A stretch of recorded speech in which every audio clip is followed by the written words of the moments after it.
여러분은 어떤 질문이 답이 딱 떨어지는 질문이라고 생각하세요? 나 이제 그거를 한번 물어보고 싶었어. 우리 같이 한번 생각을 해보자고. 같이 한번 생각을 해보는데 명확한 답이 딱 떨어지는 것 바로 무엇일까요? 뭐 이런 거지. 물에 끓는 점은 몇 도인가요? 그러면 뭐 물은 1기압에서 100도씨에 끓습니다. 뭐 이렇게 한다거나 아니면 지구는 태양을 한 바퀴 도는데 얼마나 걸릴까요? 365일 정도 걸립니다. 라고 하는 것. 뭐 이런 것들은 과학적인 질문인데 답이 딱딱딱딱 떨어집니다. 그죠? 근데 만약에 이제 정치적인 질문을 한다거나 사회적인 질문을 한다거나 생각을 묻는 질문을 하면 이건 정답이 없어요. 각자 다 상대적으로 자신의 입장에서 답을 얘기하기 때문에 정답이 없습니다. 지금 그걸 잘 생각하시면서 이 지문을 읽으시면 될 것 같아요. There's a saying that 어떤 말이 있습니다. There are no cultural relativists at 30,000 feet. 30,000 feet이라고 하면은 자 이건 3만 피트죠. 그러면 땅에서부터 3만 피트면 엄청나게 높은 높이야. 그러면 여기는 거의 공중이겠지. 그래서 여기서 우리가 이제 한글 딱 보니까 상공이라고 돼 있죠. 그래서 이렇게 높은 높이에는 문화상대주의자가 없다. 그렇게 높은 높이엔 사람이 없어. 일단은 천사들이 있거나 구름이 있겠지. 근데 지금 봐봐. 여기서 중요한 거 cultural relativist가 왜 나왔는지를 생각해 보란 말이야. 자, 문화상대주의자입니다. 문화상대주의자는 어떤 사람이지?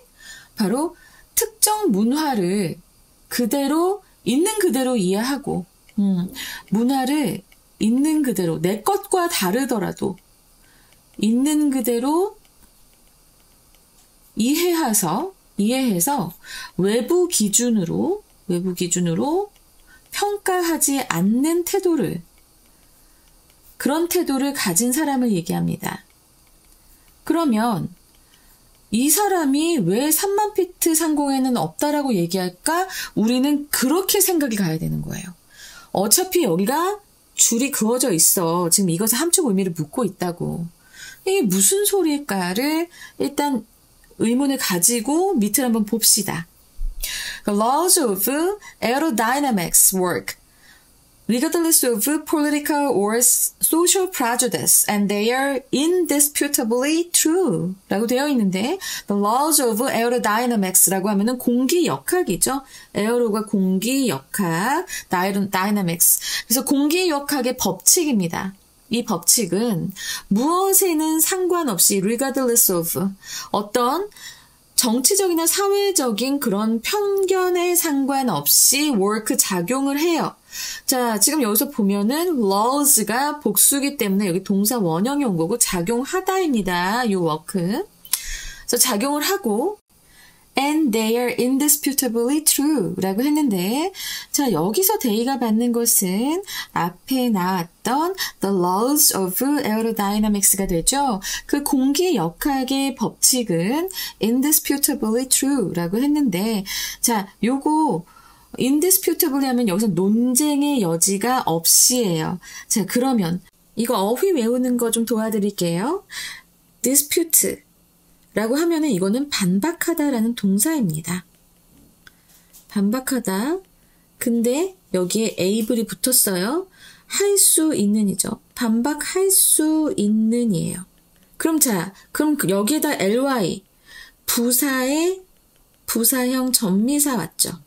전미사 왔고 그러면 여기까지만 보면은 반박의 논쟁의 여지가 있는 이란 뜻이 됩니다. 반박할 수 있는 이런 의미죠. 근데 여기에서 지금 in이 붙었어요. 그럼 not이죠. 그럼 반박할 수 없게란 뜻이에요. 그래서 반박할 수 없게가 되니까 이게 이제 뜻이 논쟁의 여지가 없이로 되는 겁니다. 이렇게 외워두시면 좋겠어요. 제발. 그러면은 dispute도 외울 수 있지. 그리고 disputably도 외울 수 있지. 그리고 indisputably도 외울 수 있잖아. 이렇게 좀 외워주세요.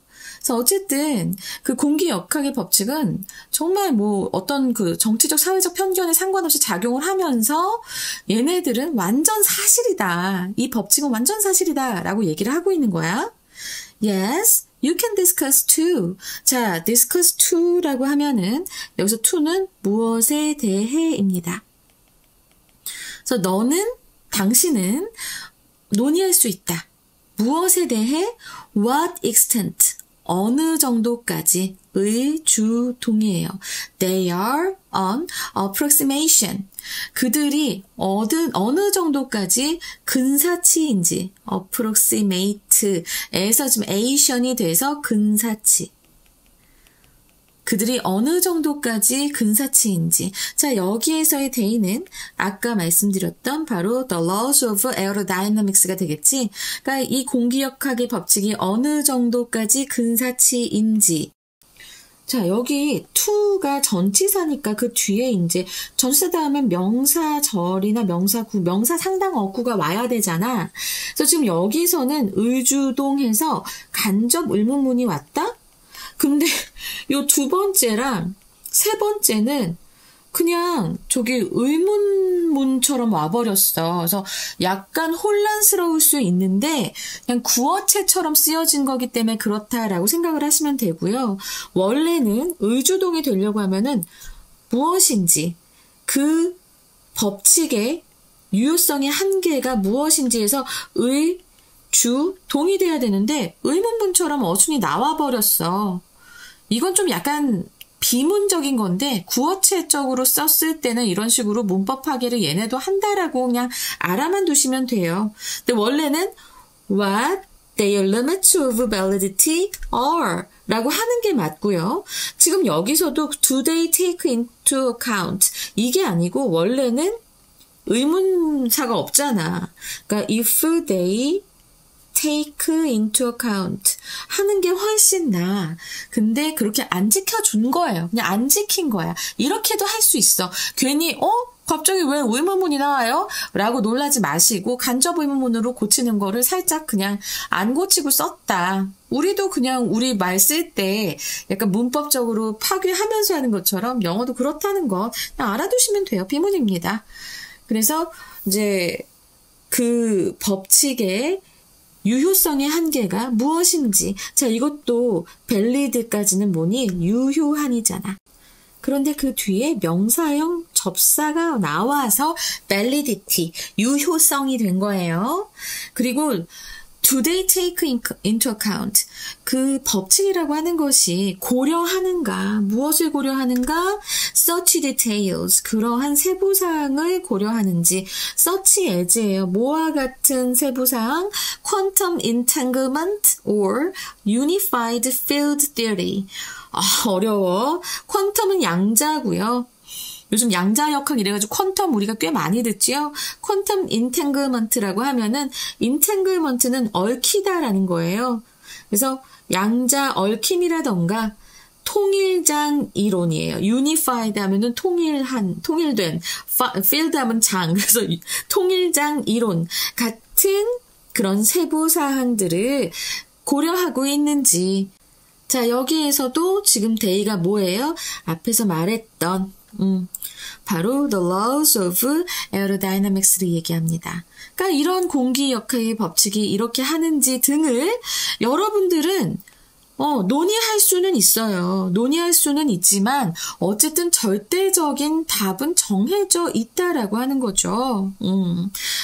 여튼 but 그러나 the most basic scientific concept 가장 기본적인 과학적 개념은 근데 그 과학적 개념은 뭐야? 지금 뒤에 주격관계 대명사절을 꾸며주고 있죠. That is clearly and disturbingly missing from today's social and political discourse. 자, 자, 이거 보면은 from 무엇으로부터인데 today's social and political discourse. 오늘날의 사회적 정치적인 그런 담론에서 그럼 여기서 우리 담론이라고 하는 거 좀 정리하고 갑시다. 여러분들 담론이라는 얘기는 많이 듣지만 담론이 무엇인지 사전적 의미는 잘 모를 거예요. 바로 이야기를 주고받으며 대화하면서 논의하는 것을 얘기합니다. 대화하면서 논의하는 거예요. 그래서 담론입니다. 그래서 그런 사회적 정치적 담론에서 clearly, 명백하게, disturbingly, 불안하게, 명백하고도 불안하게, missing, 결여되어 있는입니다. 여러분들 여기서 또 선생님 이거 missed 아니에요? 라고 생각할 수도 있는데요. 아니요. 여기서 missing이라고 쓰여진 이유를 말씀을 드리자면 자, 이거는 부재중이라는 의미가 있습니다. 부재중 그러면 없는 상태를 얘기하죠. 그래서 오늘날의 사회적 정치적 담론에서 명백하고 그리고 불안하게도 없는 그런 가장 가장 기본적인 과학적 개념은 그래서 여기까지가 주어부가 되는 거예요. 자, 이렇게 되면 여기 이거 동사고 여기까지가 주어부가 되면서 분명히 그러니까 핵심 지금 주어가 코어 서브젝트가 컨셉이잖아요. 그죠? 그래서 핵심 주어와 동사 사이가 너무 멀어. 이런 거는 어법으로 나오기 너무 좋습니다. 알겠지? 그래서 그런 과학적 개념, 결여되어 있는 과학적 개념은 is the concept 개념입니다. 어떤 개념이에요? That some questions have correct and clear answers. 어떤 질문들은 정확하고 명확한 답이 있다는 그런 개념입니다. 자, 여기에서의 that은 이거는 동격절을 이끄는 that입니다. 동격 접속사예요. 근데 앞에서의 that은 주어가 없어서 주격 관계 대명사입니다. 이거 잘 기억해 두시고. 그러면 이 문장 지금 말이 너무 복잡하잖아. 우리가 한번 정리해 줄 필요가 있어. 자, 오늘날 사회적인 정치적인 담론에서 지금 결여되어 있는 가장 기본적인 그런 과학적 개념은 일부 질문들은 정확하고 명확한 답을 가지고 있다라는 그런 개념이다. 그 소리예요.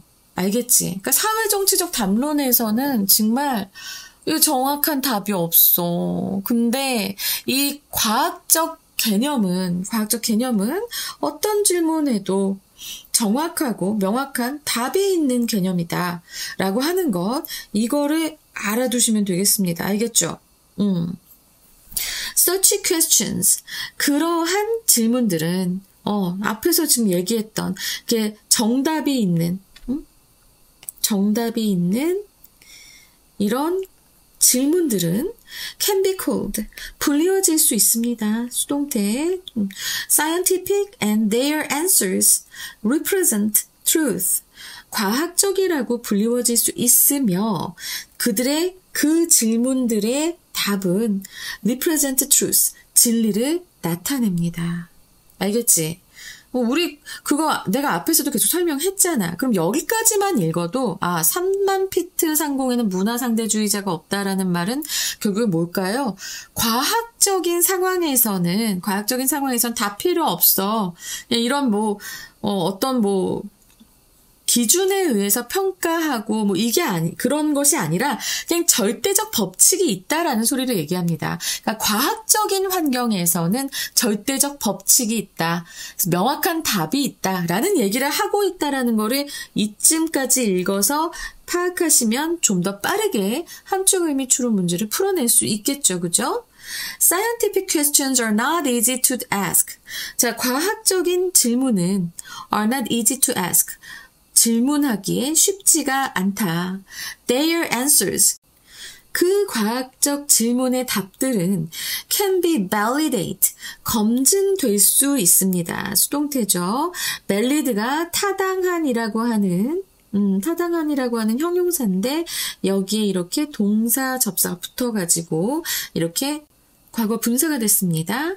그래서 그 답은 검증될 수 있습니다. 무엇에 의해서? 바로 experiment, by experiment or observation. 이런 관찰이라든가 실험에 의해서 검증될 수 있고 they can be used. 그들은 사용될 수도 있습니다. 또 수동태가 나오면서 뭐 하기 위해서 사용이 될까요? 부사적 용법의 투부정사 to improve your life, create jobs and technologies, save the planet. 자, 여기 지금 보면 병렬 구조로 계속 나오죠. 봐봐. improve, create, 그리고 save 다 이 투부정사의 병렬 구조입니다. 그리고 또 여기에서의 they가 무엇을 가리키는지도 우리가 봐야겠죠. 요 they는 their answers를 가리키는 거고요. 요 there는 바로 앞에 나오는 scientific question을 가리키는 겁니다. 물고 물리는 그런 상황이야. 그래서 그 과학적 질문의 답들은 사용이 될 수 있습니다. 당신의 삶을 더 개선하기 위해 그리고 직업과 기술을 창출하고 지구를 구하는데 사용이 될 수 있다라는 거예요. 이해되시죠? You don't need pollsters. 당신은 pollsters 하면은 이제 여론조사, survey랑 같죠. 그렇죠? survey랑 같습니다. 여론조사나 randomized trials, 무작위의 실험들 이런 것이 필요하지 않습니다. 뭐 하기 위해? To determine if a parachute works. 낙하산이 작동하는지를 자 이거 명사절이죠. 그쵸? 낙하산이 작동하는지를 determine 알아내기 위해서 당신은 어떤 여론조사나 무작위 실험이 필요한 게 아니잖아요. 그쵸? 우리 실험만 하면 되는 거예요. 무작위 실험도 아니야. You need an understanding of the facts of aerodynamics. 당신은 공기 역학에 대한 사실에 대한 이해와 the methodology to do experiment. 그 실험을 하는 그런 방법론에 대한 이해. 그래서 지금 보면 얘네가 이렇게 엮이겠구나. 오브구가 이렇게 됩니다. 오브구가 이렇게 병렬 구조로 더 팩트와 방법론에 대한 이해가 필요할 뿐입니다. 그러니까 복잡해. 사회과학이라던가 내지는 뭐 철학적인 질문, 정치적인 질문 굉장히 복잡합니다. 그렇지만 과학은 그렇지 않다. 법칙이 정해져 있고 우리는 그것을 잘 이해하고 그리고 받아들여서 잘 이용하면 된다. 그러면 아까 어떤 결과가 나올 거라고 했어요? 이렇게 improve your life, create jobs and technologies and save the planet 할 수 있다라고 얘기하면서 이 과학적 진리의 중요성에 대해서 얘기하고 있는 겁니다. 나 이럴 줄 알았어. 5강부터 어려워질 줄 알았어. 원래 그렇지. 함의추론이 그렇지. 하지만 여러분들 내용 정확하게 아실 수 있겠죠. 선생님이 여기 정리해뒀어요. 정리해뒀습니다. 이거 보시면서 흐름 다 알아두셔야 돼요. 자, 일단은 제가 봤을 때는 어법 나올 수 있겠고요. 일단은 주제요. 주제, 제목, 요지 묻는 거 나올 수 있어요. 그리고 순서 나올 수 있고 문장의 위치도 나올 수 있고 어법도 나올 수 있고 오케이? 그럼 선생님 문장의 위치 어디에 나올까요? 라고 물어볼 수 있는데 자 문장의 위치 같은 경우는 벗이 있는 바로 이 문장 이거 문장의 위치로 나올 수 있겠습니다. 그리고 지금 선생님이 이제 순서라고 말씀을 드렸는데 순서는 자 이렇게 A 그리고 but부터 such까지 but부터 such 문장까지가 B 그리고 마지막이 C 이렇게 나올 것 같아요. 왜냐면 지금 보면은 C는 there를 물고 있기 때문에 그리고 B는 but이 있고 그리고 A는 딱 던져주잖아. 질문을 던져주잖아. 이렇게 얘기를 이렇게 딱 열어주잖아. 그래서 이 흐름 잘 기억해 두시면 순서 많이 어렵지 않을 거고요. 문장의 위치로 나올 수 있는 것 말씀드렸는데 하나만 말씀드렸는데 하나 더 말씀드릴게요. Their answers 하는 것. 자, 이것이 바로 또 문장의 위치로도 나올 수 있겠습니다. 목소리가 좀 갈라지네 오늘. 피곤한가 봐. 자, 그러면 주제요. 어떻게 나올 수 있을까요? 자, 봅시다. 띄워주세요, 피디님. 과학적 질문과 답변의 명확성과 중요성. 자, 과학적 답변이나 질문이 굉장히 명확하다라고 하는 거는 앞부분에 많이 나와 있고요. 그 중요성에 대해서는 여기 왜 중요해? 이런 과학적 답변들은 사용이 될 수 있다고 했지. Improve your life, create jobs and technologies, and save the planet 하는데 사용이 될 수 있다고 얘기했잖아요. 그래서 중요하다고 얘기하는 거예요. 그리고 나서 제목은 뭐가 나옵니까? 제목은 그냥 키워드로서 알아두시라고 했죠. The clarity of science. Why some questions have clear answers. 자, 이렇게 알아두시면 여러분들 앞으로 또 이제 이 지문을 학습하실 때 상당히 도움이 많이 되실 겁니다. 5강의 1번 어려웠어요. 함축음이 추론이 그렇지요. 그리고 우리가 또 이 지문들은 함축음이 추론 지문들은 언제나 보면 좀 더 우리가 추론해서 생각해야 돼. 그런 것들이 많다라는 것. 그래서 조금 어렵겠지만 선생님이 좀 더 명확하게 가르치려고 많이 준비해서 왔으니까 여러분들은 이제 수업 한번 들으셨죠? 자, 그러면 일단은 그 복습 워크시트 꼭 다운받으셔서 첫 장 먼저 빨리 풀어주세요. 어휘와 어법을 빠르게 머릿속에 넣으실 수 있을 겁니다. 따로 외울 시간 갖지 마세요. 그리고 나서 한번 그 뒤에 두 번째, 세 번째 페이지 풀어보시고 채점하시고 내가 무엇을 놓치고 무엇을 모르는가 빨간색으로 정답을 쓰신 다음에 다시 외워주시기 바랍니다. 그렇게 공부하셔야 정확하게 머릿속에 들어갈 테니까요. 자, 여기까지 해서 지금 5강의 1번 지금 한번 나가봤는데요. 어렵죠? 자, 2번도 어려울 예정입니다. 2번에서 뵐게요. 감사합니다.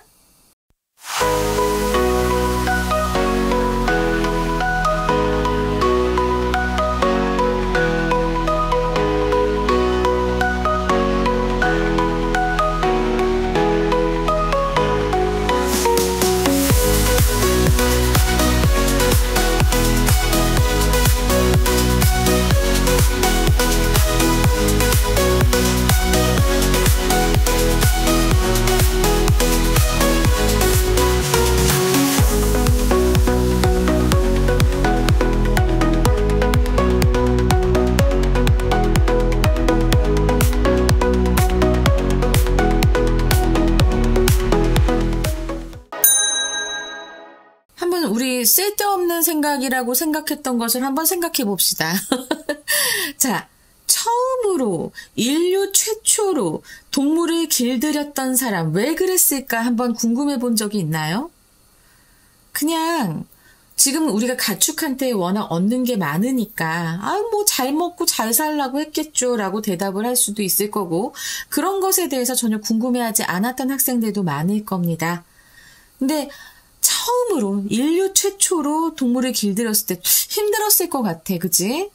지금은 이제 개량이 돼서 아예 그냥 축사 안에서 키울 수 있는 동물이 됐지만 소도 양도 돼지도 처음에는 굉장히 거칠었을 거라고. 어떻게 길들였을까 궁금하지 않아요? 왜 길들였을까? 그런 질문을 한번 던져보면서 이 지문 시작하도록 하겠습니다.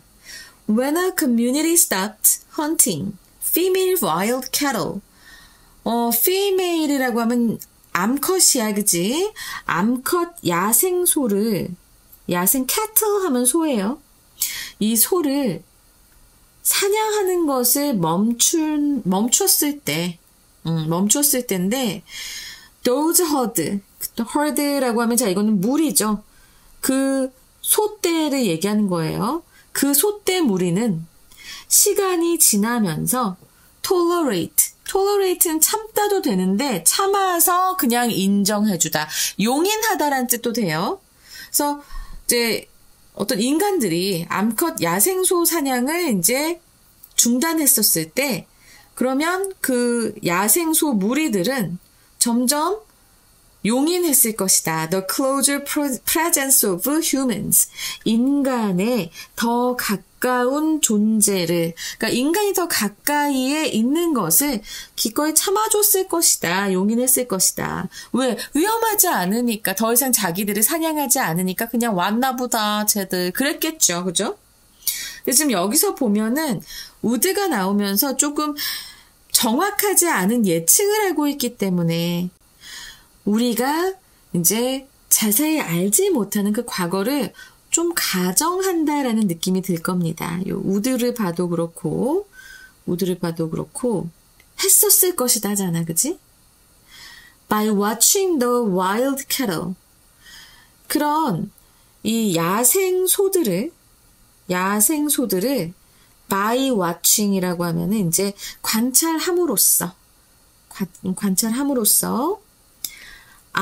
as our deep ancestors watched the predators and learned about their lives.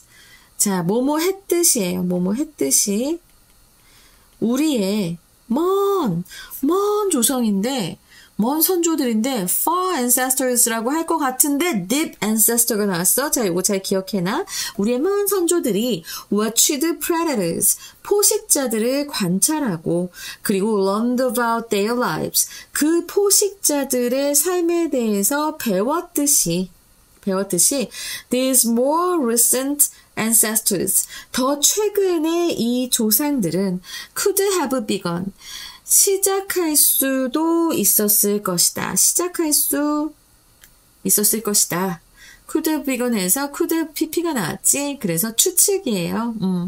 할 수 있었을 거다. 무엇을? To understand the life cycle of the wild cattle. 이 야생소들의 삶의 주기를, 생애 주기를 이해하는 것을 시작할 수 있었을 것이다. 그리고 and made a few risky but creative ventures. 그리고 또한 make a ventures, 모험을 하다예요. 그런데 몇 가지의 위험하지만 창의적인 모험들을 할 수 있었을 것이다. 자, 여기에서 병렬 구조가 나오는데요. 병렬 구조가 지금 보면은 요 begun하고 made하고 병렬 구조입니다. 그래서 could have가 똑같이 요 앞에도 있었었는데 병렬 구조기 때문에 생략되었다라는 것만 알아두시면 되겠습니다. 이 문장은 as 요 절을 좀 잘 생각을 해야 돼요. 그러니까 우리의 먼 선조들은 predator, 그러니까 이 포식자들을 관찰해야만 했어. 이제 살아남아야 되니까 얘네들을 관찰해서 그 프레데터들의 삶에 대해서 배워서 피했을 거 아니야. 피해서 살아남았을 거 아니야. 우리의 옛날 먼 선조들은 그랬고요. 좀 더 최근에, 그 먼 선조들 말고 좀 더 최근에 그 선조들은 어떻게 함으로써 이 야생소들을 관찰함으로써 야생소들의 그런 라이프 사이클, 생애 주기를 이해하기 시작했었고, 그리고 아마도 몇 가지의 위험하지만 창의적인 그런 모험을 할 수도 있었을 것이다. 라고 해서 자, 여기 could have pp 나온 거 꼭 기억하시기 바랍니다. 그리고 made가 could have pp의 엮여진 병렬 구조의 과거분사라는 것도 알아두시고요. They started bringing a few as youngsters into the village. 라고 했는데 지금 자 여기에서의 they는 누군지 일단 우리가 그것부터 짚고 가야겠죠. 그죠? 그 사람들은 바로 앞에 나오는 these more recent ancestors가 됩니다. 그리고 이 사람들은 시작했는데 뭘 시작했느냐? As youngsters. 새끼 때 소 몇 마리를 데려온 거예요. A few, 몇 마리를 데리고 왔다. 데리고 오다는 지금 bring A into B가 됩니다. 그래서 어디로 데리고 와? 마을로 데리고 왔어. 그리고 building pens. 펜이라고 하면은 우리예요, 우리. 우리를 짓고 trying to keep them alive. 그들이 여기서 그들이라고 하는 거는 바로 그 소 새끼들을 얘기하겠지. 소 새끼라고 하니까 선생님 어렸을 때 계속 소 새끼라고 놀림당했어요. 집안에서. 왜냐면 선생님 분유 먹고 컸거든. 그랬더니 계속 크는데 삼촌들이랑 고모들이 계속 소 새끼라고 놀려가지고 어찌나 서러웠는지. 아 근데 잠깐 봐봐. 그래서 여기서 them이라고 하는 건 데리고 왔던 그 소 새끼들이겠지. 이 소 새끼들을 살려두려고 노력했다라는 겁니다. 자, 그래서 지금 보면은 요 started는 문장의 동사고요. 목적어로서 지금 bringing하고 building하고 trying하고 병렬 구조인 것도 꼭 기억하시고요. 그 다음에 그렇게 한 다음에 they succeeded. 그들은 성공했습니다. 성공을 거뒀습니다. 그러니까 여기에서 또 they는 이거 지금 헷갈리지 말아야 된다. 요 데이는 앞에 나오는 좀 더 가까운 선조들을 얘기하겠죠. 그죠? They'd been watching the cattle across generations. 그리고 그 선조들은 자 여기에서 어포스트로피 D가 돼 있는데 아마 헤드일 거예요. 과거 대과거에서 과거까지니까 그들은 계속해서 지켜봤습니다. 관찰해 오고 있었습니다. 자 이거 계속적 용법의 완료의 진행형이잖아. 그래서 완료 진행형. 근데 과거 완료 진행형이야. 이렇게 되면 어법으로도 나올 수 있으니까 좀 잘 기억해 두시고요. 그 소들을 계속해서 관찰해 왔습니다. Across generation, 여러 세대에 걸쳐서. 그리고 나서 they knew 라고 했는데 지금 보면은 이게 하이픈으로 돼 있다? 하이픈으로 돼 있으면 일단 괄호 하시고요. 우리 큰 문장만 먼저 보자고. 그래서 여러 세대에 걸쳐 소들을 관찰해 오고 있었는데 그리고 나서 and thus prey domestication was born. 먹이 가축화가 탄생했다라고 해서 이제 먹이 가축화, 그러니까 우리의 식량을 가축화하는 것이 이제 가능해졌다라는 얘기가 되겠죠. 근데 그러면 이제 하이픈 사이에 있는 절들을 한번 읽어보도록 하겠습니다. They knew about their life cycles. 누가 누군지 좀 알고 가자. 앞에 나오는 they는 ancestors죠, 그죠? 그래서 그 선조들은 knew about, 알고 있었습니다. 누구에 대해서? 그 소들의 생애 주기에 대해서 알고 있었고, shared that information, 그 정보를 서로 공유했으며, and collaboratively 라고 하면은 공동으로, 협업으로 라는 뜻이에요. 협업으로 생각해냈습니다. ideas about raising their own cattle. 그들만의 그 소를 이제 기르는 것에 대한 아이디어를 생각해냈습니다. came up with 잘 기억하세요. 자 여기에서 지금 보면은 병렬 구조가 쭉 많이 보입니다. 병렬 구조. 자 그래서 new하고 shared하고 came up with하고 다 병렬 구조라는 것 기억하시고 여기 that information이라고 나왔는데 요 that information은 무엇일까요? 바로 이 소들의 라이프 사이클에 대한 정보겠죠. 그죠? 그것을 알아서 서로 공유하고 그리고 또 이 소들을 키워내는 방법을 생각해내고 그러면서 and thus prey domestication was born. 바로 먹이 가축화가 탄생하게 된 거예요. 그러니까 그냥 한 게 아니야. 그냥 이렇게 잡아와서 그냥 바로 우리에 넣고 그냥 먹이면서 이런 게 아니라 길게 세대에 걸쳐서 관찰하면서 얘네들 생애 주기가 어떻고 얘네들이 이러면 아픈 거구나 이러면 새끼를 뵌 거구나 어떻게 하면 새끼를 낳는구나 이런 거를 다 공유하면서 이제 이 소들을 가축으로 키우는 방법을 생각해낸 겁니다. 상당히 여러 세대에 걸쳐서 만들어진 거예요. 자, 그리고 나서 once가 맨 앞에 나왔는데 이렇게 되면 접속사일 확률이 커요. 접속사일 때는 일단 뭐뭐 하면입니다. 그래서 once cattle, sheep, pigs, llamas, and goat 이런 소, 양, 돼지, 라마, 염소들이 were living with humans 일단 인간하고 함께 살게 된 거예요. 그래서 were living이 됐고요. 살게 되자 It was a simple task to do 라고만 보시면 여러분 이거는 하기 쉽다는 거구나 라고 생각할 수 있지만 no 이거 가주어고요. 진주어예요. 진주어인데 진주어에 like with dogs가 지금 끼어들어져 간 겁니다. 개와 함께 개에 있어서와 마찬가지로 개에 있어서 마찬가지로 무엇을 하는 게 간단한 일이 되었냐? Do a bit of behavioral and morphological shaping via direct manipulation. 그러니까 직접적인 manipulation, 조작이죠. many가 있으면 손이라고 했잖아, 그치? 직접적인 조작을 통해서 통해서 behavioral and morphological shaping, 행동과 형태의 형성이에요. 행동과 형태의 형성. 약간의 그런 행동과 형태 형성을 하는 것은 그건 간단한 일이었다라는 거예요. 개와 함께처럼. 그러니까 개도 지금 보면 우리가 계속해서 좀 신기한 종을 만들어내잖아요. 그죠? 너무 크면 부담스러우니까 미니 종을 만들어낸다거나 아니면 사냥을 더 잘하는 종을 어떻게 좀 만들어낸다거나 이런 식으로 개의 그런 경우와 마찬가지로 우리 인간이 동물에게도 어떤 직접적인 조작을 통해서 약간의 그 행동과 그 동물들의 행동과 그런 형태를 형성하게 하는 것이 아주 간단한 일이었대요.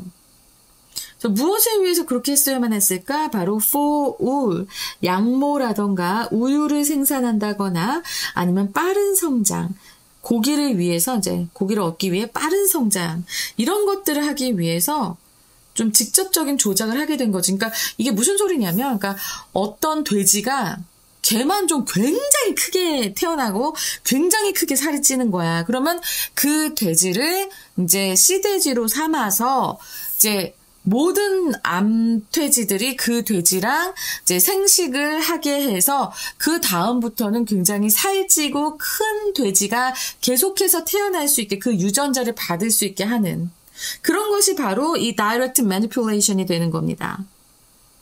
그런 식으로 해서 계속해서 발전을 시켜왔어요. 이게 이 농사에서도 물론 농사 짓는 것이 이제 뭐 들판에 나서 씨 뿌리고 뭐 걷어들이고 하지만 이 가축을 키우는 것도 이제 농사 일에 들어가는 거잖아. 근데 어쨌든 이 가축을 키우면서도 이런 식으로 해서 양이 태어났는데 저 양이 털이 되게 많이 복실복실하네. 쟤는 정말 그렇네. 그러면 걔를 이제 씨 염소를 해서 그 염소가 새끼를 계속 낳게 한다거나 아니면 그 염소가 수컷이면 암컷들은 다 그 수컷하고 이제 생식 활동을 하게 해서 계속해서 그런 새끼들이 태어나게 만들고 하는 이게 바로 direct manipulation입니다. 그래서 이게 간단한 일이었다라는 거예요. 이제 이해되시죠? 그죠? 자, 저는 이 문장이 서술형으로 좀 나올 수 있을 것 같아요. 굉장히 많이 복잡하거든요. 일단은 접속사 쓰였고요. 그리고 나서 가주어, 진주어도 쓰였고 진주어도 그 사이에 진주어로 쓰인 그 투부정사하고 투부정사의 동사하고 목적어 사이에 또 like with dogs 이거 끼워 들어져 가고요. 그쵸? 그리고 나서 via 혹은 via라고 하기도 해요. 얘도 지금 쓰여져 있고 이렇게 활용이 됐고 그래서 좀 복잡해서 길고 복잡하니까 서술형으로 좀 나오지 않을까라는 생각이 듭니다. 자, 여기서 이제 앞에서부터 쭉 보면은, 그죠? 맨 처음에 관찰을 했어요. 관찰을 하고, 그 다음에 데리고 오고, 그래서 또 데려와서 관찰하면서 이제 사육, 아이디어가 생각난 거죠. 그리고 나서 이제 사육 아이디어를 낸 다음에는 사육하면서는 이렇게 약간의 변형도 어떤 변형? 행동 그리고 모형에 있어서의 변형도 이제 할 수 있게 됐어요. 손쉽게. 무엇을 위해서 했나요? 그 목적은 바로 이런 오리라던가 우유라던가 아니면은 고기를 위해서 빠른 성장 이런 것들을 위해서 변형까지 하게 되었습니다. 점점점 발달하는 거죠. 그죠? 그리고 나서 the selection of specific individuals to breed 사육할 그런 특정한 개체 개체의 선택은 the selection 자, 그래서 여기까지가 주어보고 selection이 핵심 주어니까 단수라서 was가 왔죠. 그래서 사육할 특정한 개체의 선택은 was an initial step, 첫걸음이었습니다. toward modern domestic animals, 이 현대의 가축을 향한 첫걸음이었다라고 얘기하는 거야. 그래서 처음에 이제 고를 때 도마뱀 같은 거 안 고른 게 어디야, 그치? 아니면은 뭐 사자 이런 거 데려와도 걔네 고기도 별로 없어. 먹이만 무지하게 많이 들어가고 뼈만 많아. 선생님은 옛날에 신혼여행 갔을 때 애기 표범을 안아본 적 있었거든. 와, 진짜 무거워. 되게 무거워. 걔네 뼈값이 장난이 아닌가 봐. 근데 그런 표범 같은 거 데리고 와서 길들이려고 했어 봐라. 그냥 계속 사람들만 다치고 죽고 고기도 못 얻고 인류가 이렇게 발전할 수 있었을까? 근데 어쨌든 사육할 특정한 개체를 잘 정했잖아. 그게 첫걸음이었어. 그게 첫걸음이었고 이게 이니셜 스텝이었고 이 선택한 것의 끝은 무엇이었을까? 바로 햄버거라는 거야. 이 너무 빨리 결과 도출이 되니까 이게 무슨 소린가 하겠지만 그렇게 데리고 와서 이제 가축으로 점점 길들여서 키운 다음에 지금은 축산업으로까지 발달을 하고 축산업 그리고 식품, 가공식품까지 계속 발전하게 된 거잖아. 그 얘기를 하고 있어서 그래서 and hamburgers 이렇게 끝나는 겁니다. 이해되시겠어요? 그러니까 마지막에 너무 뜬금없이 and 햄버거 그러니까 이게 뭔 소리야 라고 그냥 처음에 봤을 때는 좀 당황했을 수는 있어요. 하지만 잘 봐봐. 이거 당황할 일이 아니라 그럼 마지막에 이제 우리가 처음에 시작은 그렇겠지만 가축화를 시도하는 과정은 처음에는 이러했지만 지금 마지막에 가축화의 마지막은 뭐야? 바로 축산업과 가공식품업이지. 그렇지? 라고 우리가 이제 추론할 수 있어야 됩니다. 지금 쭉 그 흐름을 따라왔거든요. 선생님이 정리해줬잖아. 이해되시죠? 이젠 알겠죠? 자, 그래서 요게 조금 어렵게 느껴졌을 수도 있을 거예요. 선생님이 지금 선지를 보니까 선지 자체가 그렇게 간단하지는 않아. 그래서 여러분들이 조금 힘들 수는 있을 거야.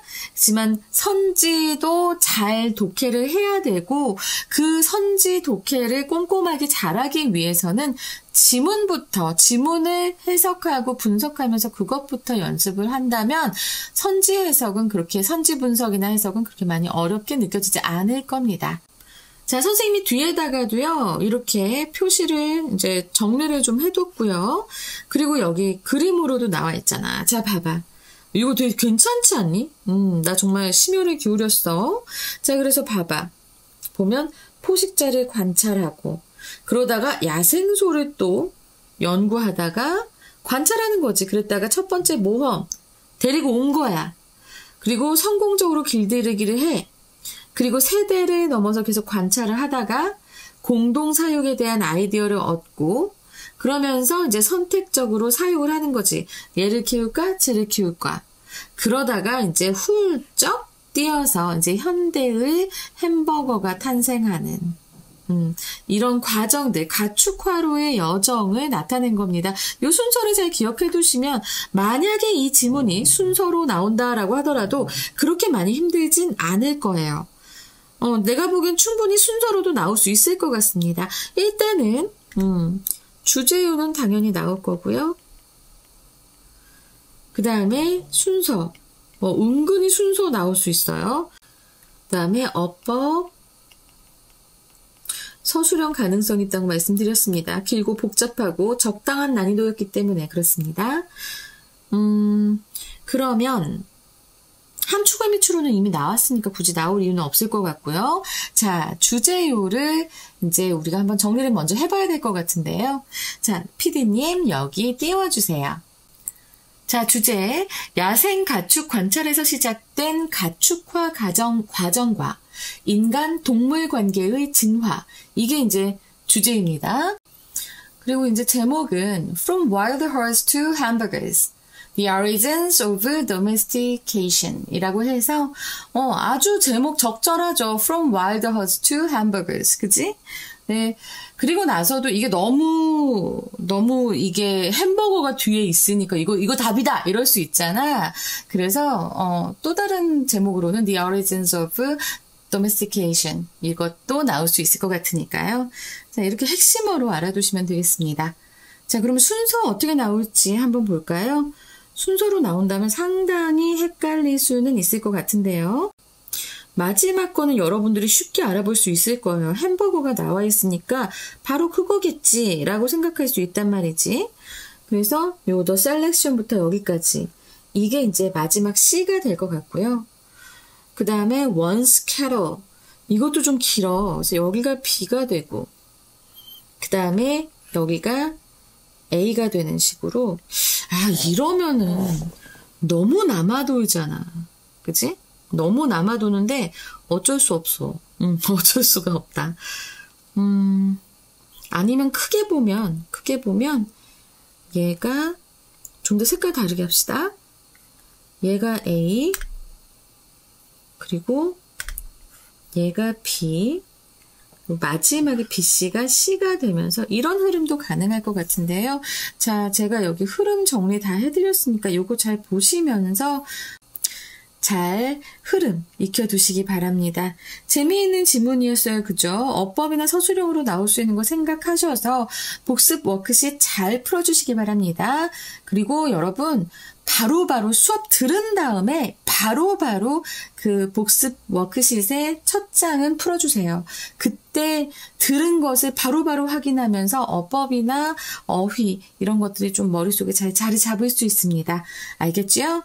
선생님 되게 힘들게 열심히 시간 쪼개서 만드는 거니까 꼭 해주세요. 자, 여기까지 하겠습니다. 5강 2번이었습니다.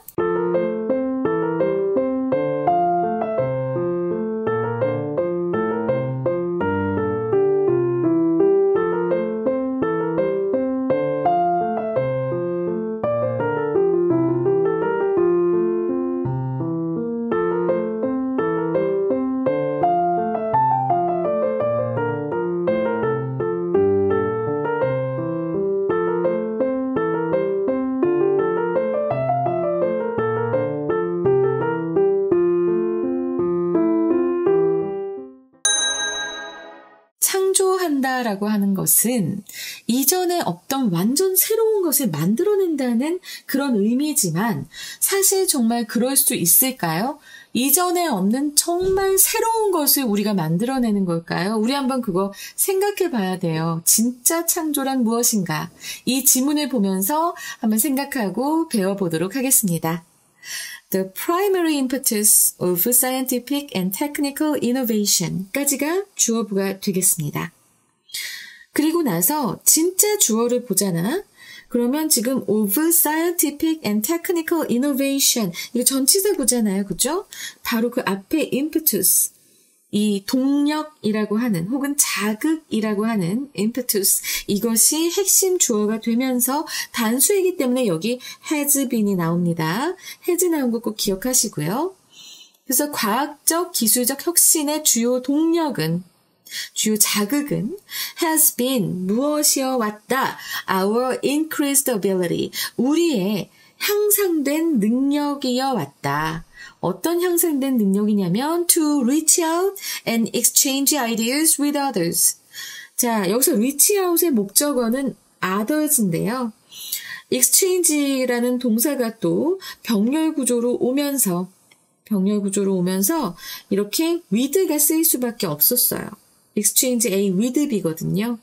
그래서 reach out others, 다른 사람들과 소통하면서 exchange ideas with others, 다른 사람들과 아이디어를 교환하는 능력. 그리고 나서 as well as가 나오는데 선생님 요 as well as는 뭐뭐뿐만 아니라 해서 요 뒤에부터 해석해야 되지 않나요? 라고 하는데 여기 이 글의 맥락상 그렇게 쓰인 게 아니라 아울러라는 뜻으로 쓰였습니다. 생각해봐요. 우리가 be as well as A라고 하면 A뿐만 아니라 B도 이렇게 해서 B를 더 강조해 주잖아요. 그죠? 근데 이건 앞에 것을 더 강조하는 게 아니라 순서대로 나열하는 겁니다. 다른 사람들과 reach out 하고 그래서 또 다른 사람들과 생각을 교환하고 또 아울러서 to borrow other people's ideas. 다른 사람들의 생각을 빌리고 그래서 이게 이제 세 번째 빌리고 and blend them. 그리고 그 다른 사람들의 생각을 섞는 거야. 여기서 them이 나오는 것은 여기서 them은 바로 앞에 나오는 other people's ideas입니다. 다른 사람들의 생각을 섞는 겁니다. 우리의 것과 섞는 거예요. 근데 이제 여기에서도 지금 보면은 blend with죠. 그래서 with가 또 쓰였습니다. 우리의 것과 우리의 생각과 다른 사람들의 생각을 섞어서 그렇게 해서 결론에 나타내는 투부정사 부사적 용법이죠. 결론. 그렇게 해서 create something new, 뭔가 새로운 것을 창조하는 그러한 우리의 능력에 향상된 향상. 이것이 바로 이 과학적 기술적 혁신의 주요 동력이었다라는 겁니다. 그래서 지금 보면은 병렬 구조가 일단은 이렇게 reach out하고 exchange하고 병렬 구조 이제 첫 번째 됐죠? 그리고 나서 to borrow하고 blend하고 또 병렬 구조가 됐다는 거.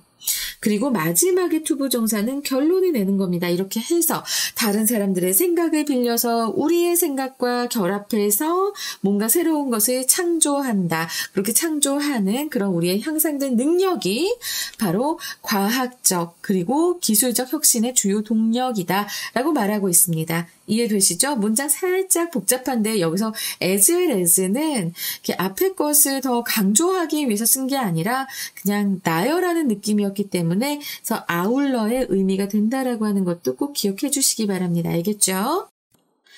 Combinatorial creativity is the acknowledgement that nothing is genuinely unique. 자, combine이라 결합하다라는 의미입니다. 그죠?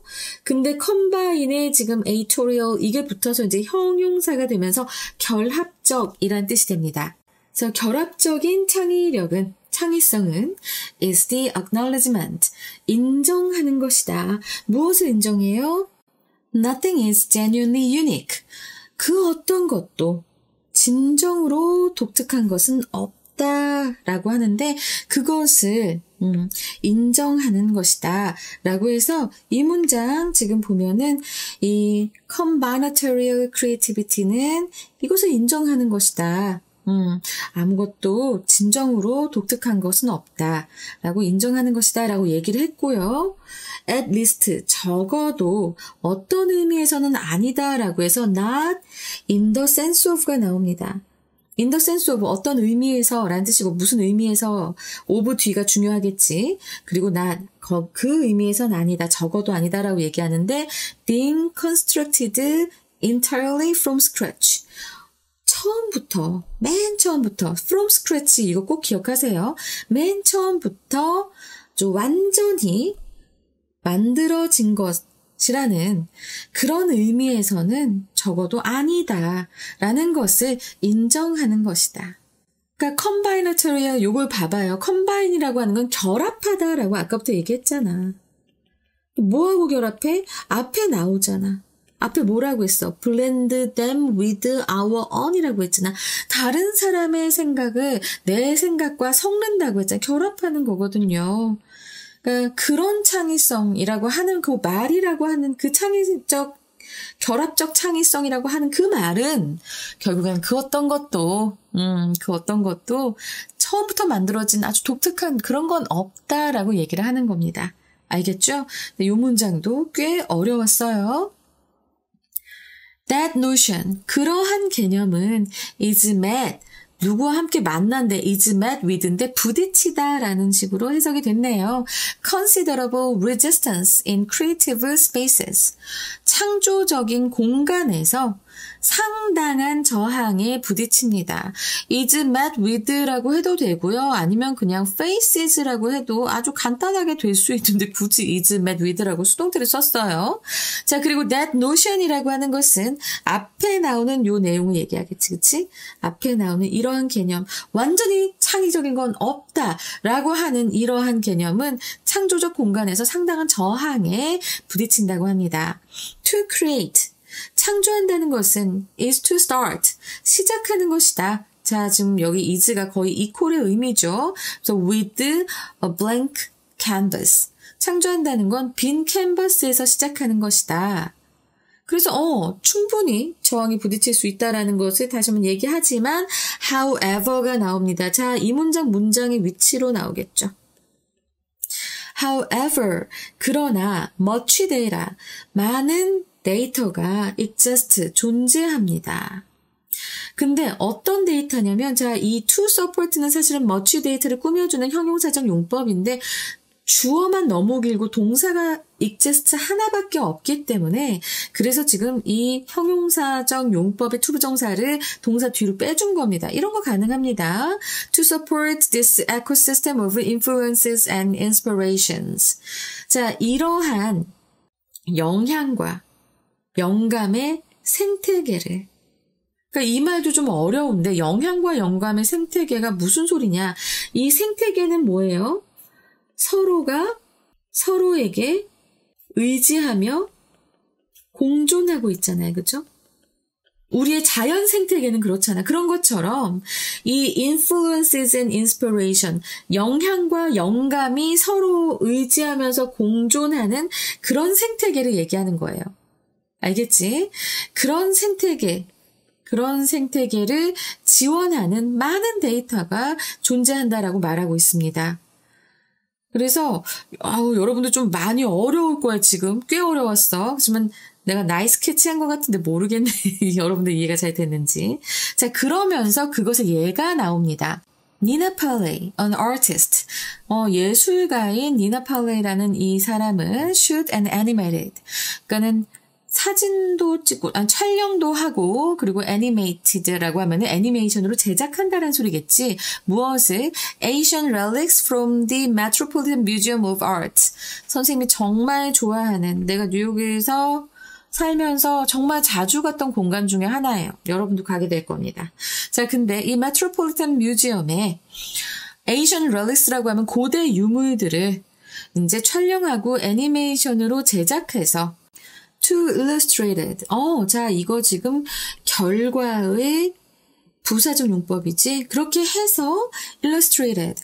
보여주었습니다. 실제로 보여주었습니다. her point. 그녀의 의견을 보여준 거예요. 그녀의 의견을 설명하는 동격절이 또 뒤에 붙지요. 그래서 뭐라고 얘기를 했냐. 그녀의 의견은 바로 all creation is derivative. derivative라고 하는 요 단어. 이거 파생적이라고 하는 형용사도 되지만 명사로 파생물이라고 쓰기도 합니다. 명사로도 쓰인다는 것 이거 꼭 기억하셔야 되고요. 자, 이 단어에 동사형이 있습니다. 우리가 굉장히 많이 쓰는 단어예요. 바로 derive라고 하는 단어. from하고 같이 쓰지요. 그죠? 그래서 이거는 끌어내다. 어디에서 비롯하다라는 뜻이잖아. 그치? 그래서 이 derive에서 나온 형용사 명사형으로 derivative가 된 거니까 자, 이거 지금 좀 어려운 어휘잖아요. 근데 잘 나올 수 있을 것 같아서 여러분들이 꼭 알아주셨으면 좋겠습니다. 그래서 이 니나 팔레이라는 분은 메트로폴리탄 뮤지엄은 굉장히 유명한 유물들이 많이 있단 말이야. 그 고대 유물들을 찍고 또 애니메이션으로 만들어서 보여주면서 예를 들어서 옛날 조각상이 갑자기 움직이거나 현대적인 이야기를 하게 만들어보고 뭐 이렇게 한 거야. 그래서 이런 것을 통해서 새로운 창작도, 나의 창작도 결국엔 옛날 것으로부터 시작된 거다라는 그런 메시지를 전한 겁니다. 자, 그러면서 이제 every work of art, 모든 예술 작품들은 is derivative work, 파생적인 작품이다. 한 번 더 나오죠? 한 번 더 나옵니다. 외우시라는 소리예요. In animation, 애니메이션 분야에서는 올리버 러릭이라고 하는 분이 examines, 고찰합니다. 연구합니다. 뭐 다 돼요. 그럼 뭘 고찰했느냐? 자, 여기서 reappropriation이 나옵니다. 여러분, 우리 일단은 re가 again이라는 건 알고 있을 거예요. 그죠? 그리고 appropriation, 자, 이거 뭘까? appropriate라고 하는 거 우리 기억날 거예요. 그죠? appropriate라고 하면은 이거는 형용사로는 적절한이고요. 근데 동사로는 뭐냐면 불법으로 도용하다라는 뜻이 있습니다. 불법으로 도용하다. 이런 의미가 있는데 여기에서 불법으로 도용하다로 쓰였어요. 그래서 이 도용하다, 불법으로 이거는 괄호를 해주자. 도용하다로 쓰여서 다시 도용한다, 다시 쓴다 이런 의미예요. 무엇을? of images in his video essay, Versions. 자신의 비디오 에세이인 Vergens에서 그 이미지를 다시 사용하는, 다시 도용하는 것에 대해서 고찰합니다. 이걸 재전유라고 하는데 말이 너무 어려워. 선생님이 이 의미를 어근 분석을 해서 알려주기는 했지만 여러분들 이렇게 어휘의 뜻이 어렵다라고 하면은 이거는 반드시 사전을 찾아보시기 바랍니다. 일단 re가 again, 제가 그래서 re의 의미를 가지고 있는 거 우리가 알잖아, 그치? 그럼 전유를 보자고.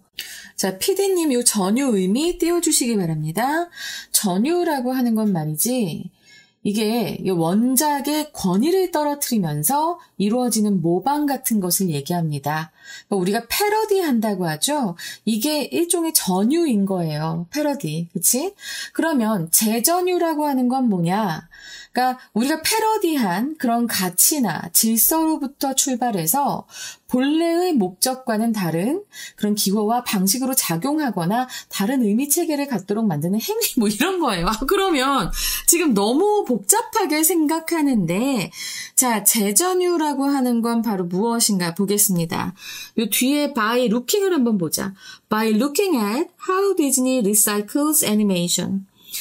의 주동인데요. 디즈니가 어떻게 애니메이션을 재활용하는지 그것을 살펴봄으로써 자신의 비디오 에세이 Vergens라고 하는 그 비디오 에세이에서 이미지의 재전유를 고찰한다고 했는데 약간 패러디해서 다시 사용한다 이렇게 보시면 돼요. 다만 이제 여러분들이 이 재전유 때문에 좀 머리가 이렇게 지진이 날 것 같기 때문에 전유는 무엇이며 재전유는 무엇인지 다시 말씀을 드린 겁니다.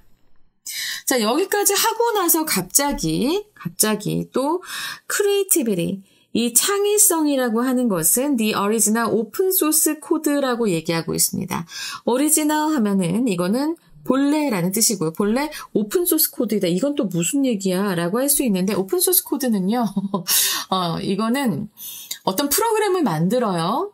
프로그램을 만들면 그 프로그램이 이제 만들어진, 그게 작동할 수 있도록 만들어진 그 코드를 다 이렇게 공개합니다. 공개하는 프로그램도 있고 공개하지 않는 프로그램도 있어요. 그래서 그 코드를 다른 사람들이 볼 수 있고, 그래서 그 본 사람들이 수정하거나 더 발전시킬 수 있으면 그게 바로 오픈소스라고 하는 겁니다. 알겠지? 그래서 그 오픈소스 코드, 결국에 이게 의미하는 거는 모두가 혼자만 쓰는 게 아니라 모두가 함께 사용하고 발전시킬 수 있다. 글씨 너무 못 썼지? 발전시킬 수 있다 라는 개념이라고 보시면 되겠습니다. 이 오픈소스 코드라고 말하는 것. 그래서 이거는 사실 우리가 코딩을 많이 배우잖아, 그치? 그러면 오픈소스 코드 갖다가 막 이렇게 또 변형해보고 저렇게도 변형해보고 이런 것도 많이 해요. 그래서 자, 일단은 이렇게 창의성이라고 하는 것은 the original open source code. 그러니까 창의성은 원래 있던 것을 가져다가 이렇게 다른 사람들이 다 사용하고 발전하는 그러한 성질의 것이다 라고 얘기를 하는 거예요.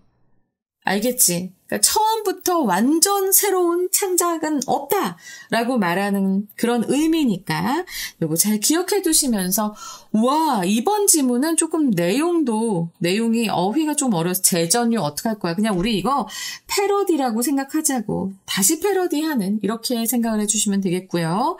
지문이 상당히 내용이 많이 어려웠습니다. 어법도 나올 수 있겠고, 일단은 주제, 제목, 요지 나올 수 있을 것 같고요. 그 다음에 아까 문장의 위치 나올 수 있겠다라고 말씀을 드렸습니다. 그리고 어법 충분히 나올 수 있고, 어법. 그 다음에 어휘를 좀 많이 신경 쓰셔야 될 것 같아요, 어휘. 아까 2번이나 나온 어휘 있었죠? derivative라고 하는, 자, 요 어휘. 이것도 좀 눈여겨보셔야 될 것 같고요. reappropriation. 그냥 저는 패러디야 라고 얘기를 했지만, 패러디라고 하기엔 조금 더 의미가 다르지만, 뭐 그런 식으로 생각해 주는 것도 좋겠다. 그리고 오픈소스 코드의 의미, 이거 어차피 함축음이 추론으로 나왔지만 한 번 더 알아두시기 바랍니다. 오픈소스 코드 딱 나오는 순간 이거는 진정한 창이란 없다. 완전히 새로운 창작이란 없다. 이렇게 기억하시도록 노력하세요. 왜냐면 난 이건 수능에 나올 것 같거든. 아싸! 나 지금 예측했어. 자, 이런 식으로 해서 지금 이제 주제요, 문장의 위치, 어법, 어휘 해봤고요. 순서도 충분히 나올 수 있을 것 같습니다. 순서. 그러면 순서는 어떻게 나올 것인가? 이게 또 이제 머리가 아플 것 같은데, 자, 이렇게 한 장에 놓고 보잖아요. 그러면 일단 우리는 얘를 살려줘야 됩니다. however를 살려줬으면 좋겠어요. 여기서부터, 여기까지. 자, 이렇게 일단은 B로 만들고 그 다음에 in animation 해서 A도 만들어주고 그 다음에 저는 that notion 여기서부터 A가 될 것 같아요. 그래서 흐름은 언제나 선생님이 이렇게 만들어줬으니까 꼭 좀 기억해줬으면 좋겠어. 특히 여기 combinatorial creativity 자, 요 어휘 굉장히 중요해서요. 이거는 어휘도 되겠지만 빈칸으로도 나올 수 있을 것 같아요. 그래, 맞아. 이거 빈칸으로 나올 수 있는 확률도 좀 있겠어. 그러면 이제 주제, 제목 한번 볼까요? 주제는 어떻게 나올 것인가?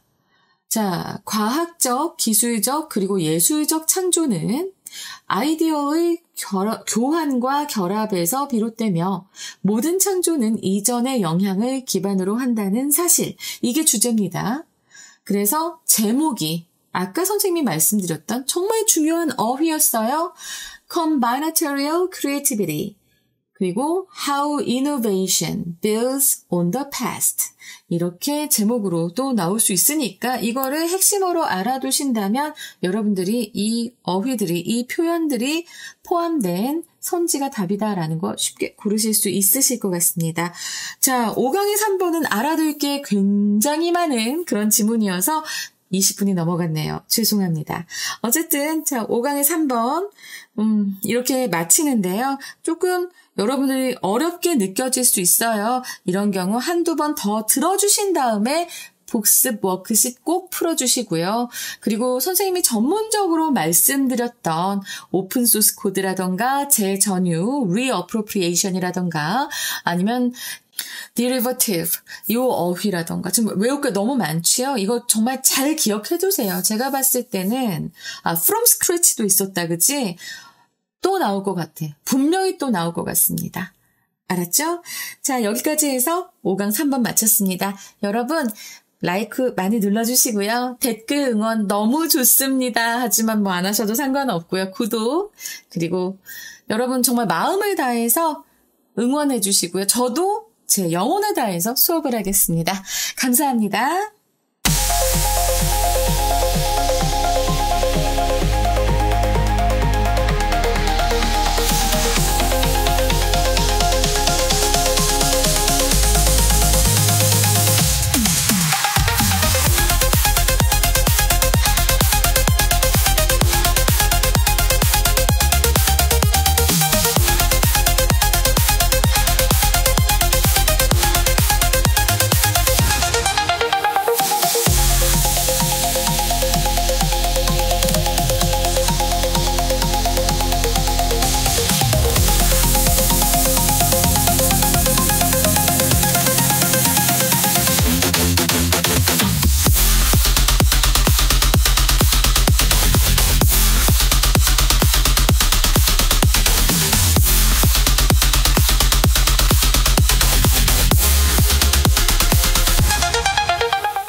자, 프로이드에 대해서 안 들어보신 분은 없을 겁니다. 많은 이런 심리 이론, 정신 분석 이론 이런 거를 이제 말씀을 많이 하셨고요. 그러니까 정신 분석학이라고 하는 것, 우리의 이 정신, 사고, 이것을 이제 분석하신 분으로 아주 유명하세요. 특히 꿈에 대한 해석 같은 것도 많이 하셨고, 엄청나게 많은 이 심리학적인 이론을 발표하시고 인정받으신 분입니다. 자, 이 프로이드가 이제 가장 크게 주장했던 것 중에 하나가 뭐냐면 인간의 마음이 무의식에 의해서 크게 영향을 받는다라는 거였어요. 자, 그 이론은 지금까지도 우리 모든 심리학에 아주 기초로 작용하고 있습니다. 여러분들이 지금 어떤 행위를 하더라도 아이 적에, 아기일 적에 어떤 경험을 해서 그게 무의식 중에 상처로 남아서 지금 그게 발현이 된다라는 것 충분히 생각해 볼 수 있잖아요. 그러한 분석이 가능하도록 만들어주신 분이 바로 프로이드예요. 자, 이 프로이드는 어떤 말씀을 하셨는지 우리가 이 지문을 통해서 한번 살펴보도록 하겠습니다. 프로이드 long ago. 자, long ago 이런 거 왜 중간에 자꾸 두는지 모르겠어. 자, 오래전에 프로이드는 distinguish라고 하면은 자, 이거는 구별하다잖아요. 그래서 원래는 A from B를 쓰기도 하지만 지금 여기에선 between으로 했습니다. between A and B. 이 둘 사이를, 이 두 개를 구별했다. 뭐와 뭔데? The conscious and the unconscious mind. 그러니까 의식적인 마음과 무의식적인 마음을 구별했다는 거예요. 아주 오래전부터 그렇게 했다는 겁니다. But today's understanding of the unconscious mind is not Freud's setting unconsciousness. 그러나가 여기 벌써 나와버렸어. 그러나 오늘날의 이해, 무엇에 대한 이해? of the unconscious mind. 무의식적 마음에 대한 오늘날의 이해는 is not Freud setting unconsciousness. 프로이드가 말하는, 프로이드가 말하는, 이렇게 되겠지. setting이라고 하면 set. 자, 이건 소용돌이 치는입니다. 소용돌이 치는 그런 무의식이 아니다. 오늘날의 무의식적 마음에 대한 이해가 프로이드가 말한 그 무의식이 아니라고 합니다. 그럼 프로이드가 말한 unconsciousness의 그 특징은 뭐냐면 소용돌이 친다는 거예요. 소용돌이를 치는데 무엇과 함께 with its repressed impulses and instincts. 그러니까 그 무의식에 repressed, 억압된 충동과 그리고 그 억압된 본능 이런 것들과 함께 소용돌이 치고 있는 그런 프로이드의 무의식이 아니라는 거예요. 오늘날의 무의식적 마음에 대한 이해는 알았지? 그래서 여기 낫이 나온 게 좀 중요합니다. 이렇게 되면은 일치불일치가 나올 수 있겠어요. 물론 주제요도 나올 수 있겠지만 가장 중요한 건 지금 일치불일치가 나올 수 있다. 여기 이 부분 두 번째 문장을 제대로 안 보시면 틀릴 확률이 굉장히 높습니다. 왜? 앞에 프로이드가 나와버렸어. 나도 프로이드를 이렇게 세게 얘기해버렸어. 나쁜 짓이야. 그래서 헷갈리면 안 돼요. 프로이드는 여기서 왜 언급이 됐니? 일단 최초로 의식적인 마음과 무의식적 마음, 바로 conscious and the unconscious mind, 이 두 개를 구분했기 때문에 언급이 된 것뿐이고요. 오늘날의 이 무의식적 마음에 대한 이해는 프로이드가 말했던 그 무의식이 아니다. 억압된 충동과 본능으로 막 소용돌이치는 그런 프로이드의 무의식이 아니다라는 것 꼭 기억해 주시기 바랍니다. It's a cooler and bigger information processing system. 자, 그것은 이라고 했어요. 자, 그럼 그것은 바로 뭐야? 오늘날의 무의식적 마음이라고 하는 것은 더 차분하고 더 큰 정보 처리 시스템이라고 합니다. 알았지? 요거 잘 보셔야 돼요. 그래서 차분하고 더 큰 정보 처리 시스템이다. 근데 프로이드의 것은 뭐다? 아주 그 억압된 충동과 본능이 있는 소용돌이치는 무의식이다. 그럼 왜 프로이드가 맨 앞에 나왔나요? 왜? 의식적 마음과 무의식적 마음을 구별했다는 것 때문에 그래서 나온 겁니다. 알았지? 다시 한번 강조할게요. Our memory, thinking, language, attitude, and perceptions. 우리의 기억과 사고, 언어, 태도, attitude, and perceptions, 지각은 이 모든 것들은 operate, 작용합니다. 어디에서 작용합니까? on these two track. 이 두 가지 경로에서 이제 작용을 하는데 그 두 가지 경로가 하이픈하고 나오게 되죠. A conscious, deliberate high road and an unconscious, automatic low road. 이렇게 이 두 가지 경로에서 우리의 기억과 사고와 언어와 태도 그리고 인지가 지각이 다 작동을 한다고 합니다. 두 가지 길이 있다고 했어요. 자, high road 하면은 의도적이고 그리고 이제 의식적인 높은 길 그리고 무의식적이면서 자동적인 낮은 길. 자, 우리로 말하자면 높은 게 고속도로라고 생각하시면 되고요. 자, 우리 이렇게 보자고. 하이로드는 고속도로. 그리고 로우로드는 국도로 보자고. 이거 차이점은 알죠, 여러분? 국도엔 신호등이 있어요.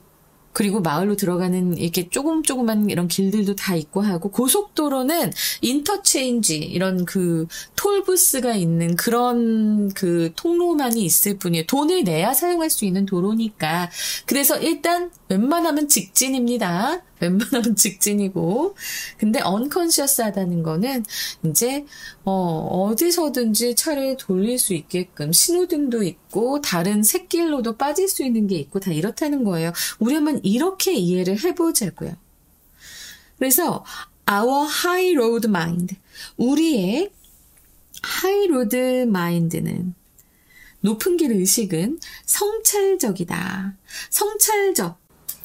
이거 성찰적 의미도 알아두시는 게 좋아요. 성찰한다라고 하는 거는 반성하고 살핀다라는 소리입니다. 반성하고 살핀다. 아무래도 의식적이죠. 굉장히 의식적이죠. 의식하는 거잖아. 생각하는 거잖아. 그치? 근데 our low road mind예요. low road mind는 이것은 intuitive, 직관적이다. 직관적이다. 그럼 직관적이다라고 하면은 그냥 바로바로 생각하는 대로, 그치? 그래서 보면은 감각의 작용이 더 커요. 이거는 감각의 작용. 그래서 이렇게 지금 하이로드 마인드와 로우로드 마인드 이것을 지금 이렇게 의식적인 것과 무의식적인 것 대비시켜주고 있습니다. Consider driving. 운전을 생각해봐라 라고 하고 나서 지금 콜론이 나왔죠. 콜론 나오면서 Your brain and hands. 당신의 뇌와 손은 알고 있습니다. How to move into the right lane. 자, 오른쪽 차선으로 옮기는 방법을 how to 하면 뭐뭐 하는 방법이죠. 오른쪽 차선으로 이동하는 방법을 알고 있습니다. 당신의 뇌와 손은 알고 있죠. 특히 이제 운전이 굉장히 습관화가 되어 있는 사람들은 그냥 합니다. 그냥 해요. 이걸 뭐 설명하고 자시고 할 게 없어. 그래서 우리는 그냥 한단 말이야. 선생님도 이게 운전면허 딴 지가 꽤 오래돼가지고 but 그러나 if you are like most drivers, 당신이 대부분의 운전자와 비슷하다면, 대부분의 운전자와 같다면 you can't consciously explain how you do it.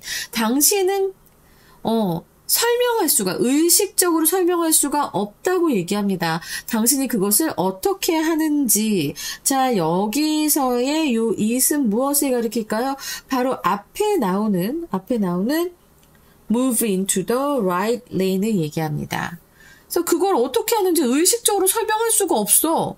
그냥 해. 그냥 하는데 뭐. 근데 most drivers say, 그리고 대부분의 운전자들은 말합니다. They would turn right. 그들은 오른쪽으로 일단 차선을 변경하다. 이게 turn, 돌고 오른쪽으로 이렇게 차선을 변경한 다음에 then straighten out. 그냥 똑바로 앞으로 갈 것이라고 말합니다. 자, 여기서 straighten out 하면은 똑바로 가다라는 동사입니다. 이 n으로 끝나는 동사형 있지요. 대부분의 운전자들은 그렇게 말씀을 하십니다. But, 그러나, that would steer them off the road. 자, 여기서 them이 가리키는 것은 무엇일까요? 대시 가리키는 것. 요 대시 가리키는 것 바로 앞에 나온 내용입니다. 오른쪽으로 차선을 변경한 후에 똑바로 간다고 얘기를 하지만 그렇게 하는 것은 그 대부분의 운전자들을 어떻게 해요? 스티어 오프. 스티어가 조종하다란 뜻이에요. 원래는 조종하다란 뜻인데 스티어 오프로 쓰잖아. 그러면 벗어나다란 뜻이 됩니다. 벗어나게 하다. 그래서 그들을 벗어나게 합니다. 길에서 벗어나게 합니다. 생각해봐. 봐봐. 차선이 이렇게 있어요. 차선이 이렇게 있는데 내가 가고 있어. 가고 있다가 오른쪽 차선으로 가려고 해. 그럼 오른쪽 차선으로 틀어서 계속 직진을 하면 그렇죠. 길에서 벗어나겠지. 그치? 이거 큰일 나는 거야. 근데 actually 실제로 after moving light 오른쪽으로 이동한 후에 you reverse the steering wheel. steering wheel. 아까 내가 steer 조종하다고 했지. 조종하다라고 했는데 steering wheel 하면은 조종하는 바퀴 바로 운전대를 얘기합니다. 당신은 다시 reverse 되돌려야 돼요. 되돌려야 돼. 그 운전대를 equally to the left of center. 중앙에 왼쪽으로 다시 똑같이 되돌리고 그리고 나서야 only then return to the center position. 그 다음에 중앙의 위치로 돌아옵니다. 라고 얘기하는 거야. 그렇지. 그러니까는 계속 직진하면 안 돼. 계속 직진하면 우리의 길이 그냥 이렇게 해서 길 벗어나 버려요. 근데 이제 이렇게 차선을 바꾼 후에 다시 핸들을 이쪽으로 돌리는 거야. 그러면 다시 이렇게 직진을 할 수 있게 되거든. 오른쪽 차선으로 이제 쭉 갈 수 있게 되거든. 그 얘기를 하는 겁니다. 무슨 소리인지 알겠죠? 그죠? 근데 이것까지는 우리가 말해주기가 어려워. 운전하는 사람들 입장에서는 그냥 자연스럽게 하는 거거든. 정말 인식을 안 해요. 그냥 오른쪽으로 가서 그냥 쭉 가면 되지라고 생각을 한단 말이야. 차선을 바꾸는 걸. But no worries. 그렇지만 걱정하지 마세요. 라고 얘기하면서 You're low road guided. 당신의 그 낮은 길이 안내하는 그런 손은 자, 그럼 이건 뭐예요? 무의식이겠지, 그치? unconsciously 얘기하는 거야. 이 낮은 길, 무의식이 안내하는 그 손은 no, 알고 있습니다. how to do it. 그것을 어떻게 하는지 알고 있습니다. 자, 여기에서 이시 가리키는 것은 무엇일까요? 라고 했을 때 바로 앞의 문장을 또 가리키게 됩니다. 내용 자체가 굉장히 쉬웠어요. 근데 이제 일치불일치가 좀 나올 수 있을 것 같아요. 그리고 주제요 나올 수 있고, 그 다음에 어휘 좀 신경 쓰시고요. 어휘. 두 개의 개념을 대비해서 얘기하기 때문에 그 두 개의 개념의 성격을 묻는 어휘가 나올 수 있겠습니다. 그리고 솔직히 어법은 그냥 어느 문제에나 나올 수 있으니까 어법이라고 말씀을 드리지만 어법으로 나오기에는 조금 그렇네. 자, 지금 보면 순서가 저는 나올 수 있을 것 같아서 다시 한번 말씀을 드리고요. 순서 어떻게 나올까? 좀 일단은 이렇게 A가 되고 그 다음에 consider driving 해서 여기까지가 B가 되고 그리고 but 하면서 이 문장이 C가 되면서 이렇게 순서로도 나올 수 있겠다라는 생각이 들고요. 함의 추론이 굉장히 쉬운 편이었어요. 우리가 계속 이 하이 로드하고 로우 로드하고만 따라가기만 하면 충분히 우리가 풀 수 있는 문제긴 했거든요. 이제 두 개의 개념이 이제 대비되고 있다는 것을 꼭 기억해 주셨으면 좋겠습니다. 자, 이렇게 하고 일치불일치 나올 수 있다고 말씀드렸고 순서까지 다 하면서 자, 이제 주제요 들어가겠습니다. 주제는 어떻게 나올 것인가를 봤을 때 인간의 의식적 고속도로와 무의식적 저속도로, 사고 과정의 차이와 그 작용 방식이라고 말씀을 드렸습니다. 그러니까 conscious road와 unconscious road 이렇게 좀 기억을 해주시는 게 중요할 것 같아요. 그리고 이제 제목으로 하자면 The Two Roads of the Mind. 그래서 이 마음의 두 가지 길, conscious and unconscious thinking 해서 이렇게 제목이 나올 수 있겠으니까 일단은 핵심으로서 암기해 두시는 게 좋겠죠. 자, 꽤 수월한 함의 추론이었습니다. 왜 이렇게 수월할까? 괜히 겁이 납니다. 자, 우리 이제 6강에서 뵙겠습니다. 여러분의 좋아요와 구독 그리고 댓글은 저한테 참으로 큰 힘이 됩니다. 여러분, 제가 멤버십 가입까지는 말씀 안 드리겠지만 저한테 응원 많이 남겨주시고요. 저도 더 열심히 계속 연구해서 또 돌아오도록 하겠습니다. 감사합니다.